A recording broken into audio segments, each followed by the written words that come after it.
Well, howdy there, Internet people. It's Belle again. So today, we're going to talk about Trump turning on unions. During the campaign, Trump portrayed himself as a strong advocate for labor and unions. Many who remembered his first term were skeptical. Days into his term, and Trump has removed the acting chair of the National Labor Relations Board. She's a Democrat named Gwen Wilcox and was the NLRB's first black woman board member. Jennifer Abruzzo, the general counsel of the Labor Board, also got fired. The terminations are of questionable legality. It appears that under the law, board members can only be removed for neglect of duty or malfeasance. Wilcox said she was looking at challenging her removal. She said, quote, "My term ends in August 2028. I believe that I should still be able to be a board member and contribute to this country." In a separate statement, she said, quote, "I brought a unique perspective that I believe will be lost upon my unprecedented and illegal removal. Throughout my time at the NLRB, I've worked well with my colleagues and the dedicated career staff who uphold the mission of the agency.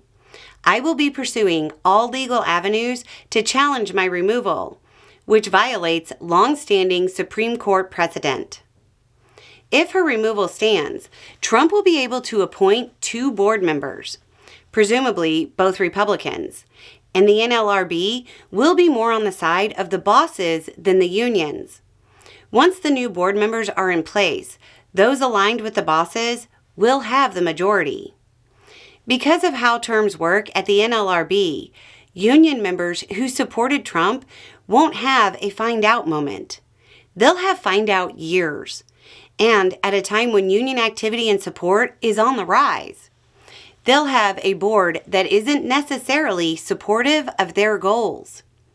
Sharon Block, who is a former labor board member who now teaches at Harvard Law School, indicated her doubt that the firing of Wilcox was within the bounds of the law.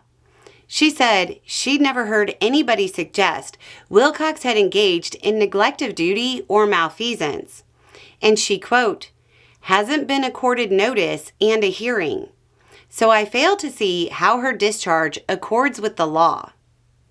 There's also another major wrinkle for unions and workers in the United States.